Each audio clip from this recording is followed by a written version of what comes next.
প্রথমে দুটো সেদ্ধ ডিম নিয়েছি আর একটা গ্রেটার নিয়েছি। এবার ডিমগুলোকে গ্রেটারের সাহায্যে গ্রেট করে নিতে হবে।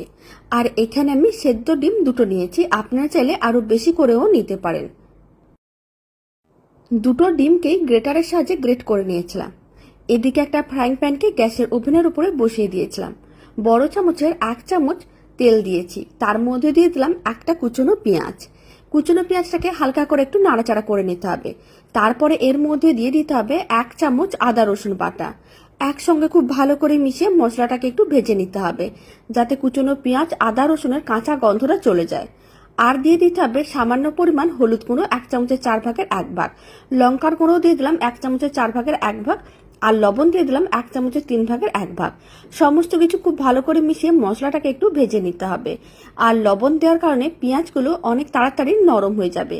এই সময় অল্প একটু গরম মশলার গুঁড়ো দিয়ে দিতে হবে। তারপর খুব ভালো করে মিশিয়ে নিতে হবে। প্রায় 2 মিনিট মিডিয়াম ফ্লেমে নাড়াচাড়া করে নিয়েছিলাম। আপনারা দেখুন মশলাগুলো ভাজা ভাজা হয়ে এসেছে। এবার আমি এর মধ্যে দিয়ে দিচ্ছি গ্রেট করে নেওয়া সেদ্ধ ডিম দুটো দিয়ে দিতে হবে।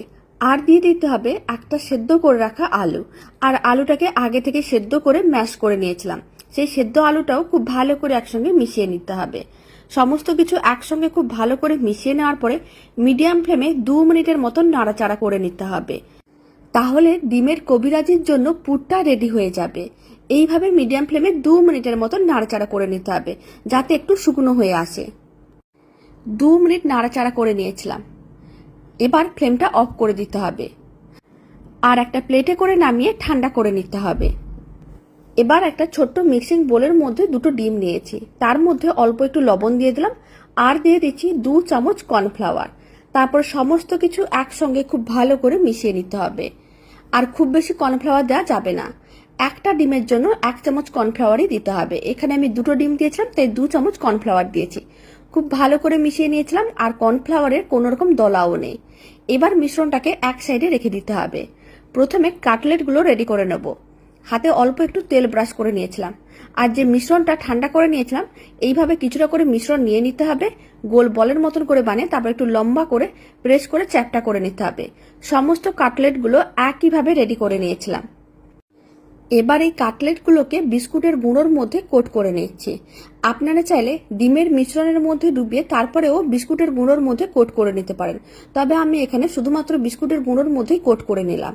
সমস্ত কাটলেটগুলো একইভাবে রেডি করে নিতে হবে।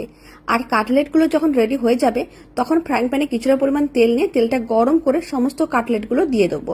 আর কাটলেটগুলোকে মিডিয়াম টু হাই ফ্লেমে উল্টে পাল্টে লাল লাল করে ভেজে নিতে হবে। খুব বেশি টাইমেরও প্রয়োজন পড়বে না, 3 থেকে 4 মিনিটের মতন সময় প্রয়োজন পড়েছিল। কাটলেটগুলোকে উল্টে পাল্টে লাল লাল করে ভেজে নিয়েছিলাম।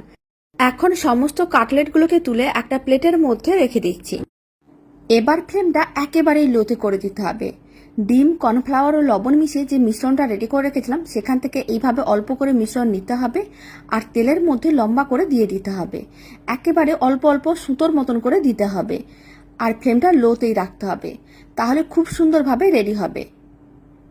আর এই ডিমের কবিরাজিগুলো বানানো একেবারেই সহজ, আপনারাও বাড়িতে বানিয়ে দেখতে পারেন। আশা করি খুব সহজেই বানিয়ে নিতে পারবেন। আর বাড়িতে বানালে কমেন্ট বক্সে জানাতে একেবারেই ভুলবেন না খেয়ে কেমন লাগলো। এবার আমি একটা কাটলেট এইভাবে রেখে দিলাম একটা সাইডে। প্রথমে এইভাবে একটু ফোল্ড করে নিতে হবে, তারপর দুটো হাতা নিতে হবে আর দুটো হাতার সাহায্যে এইভাবে একটু ফোল্ড করে নিচ্ছি। এতে ডিমের কবিরাজিটা খুব সুন্দরভাবে রেডি হয়ে যাবে। এবার উল্টে পাল্টে কবিরাজিটাকে লাল লাল করে ভেজে নিতে হবে, এতে দেখতে বেশ ভালো লাগবে। দারুণ স্বাদের ডিমের কবিরাজিটা একেবারেই রেডি। এখন তুলে এক সাইডে রেখে দিচ্ছি আর বাকি কবিরাজিগুলোকেও একইভাবে রেডি করে নিয়েছিলাম। আর এই রেসিপিটা শেষ পর্যন্ত দেখার জন্য আপনাদের অসংখ্য ধন্যবাদ। ভালো লেগে থাকলে আপনারা যদি ফেসবুক থেকে রেসিপিটা দেখছেন পেজটিকে ফলো করে নেওয়ার অনুরোধ রইল। আর ইউটিউব থেকে দেখলে চ্যানেলটি সাবস্ক্রাইব করে নেওয়ার অনুরোধ রইল। পাশে থাকা বেল আইকনটি প্রেস করে নেবেন নতুন রেসিপির আপডেট সবার আগে পাওয়ার জন্য। তো চলুন ভিডিওটা আমি এখানেই শেষ করছি। আপনারা সবাই ভালো থাকবেন, সুস্থ থাকবেন। আপনাদের সঙ্গে আবার নতুন রেসিপি নিয়ে দেখা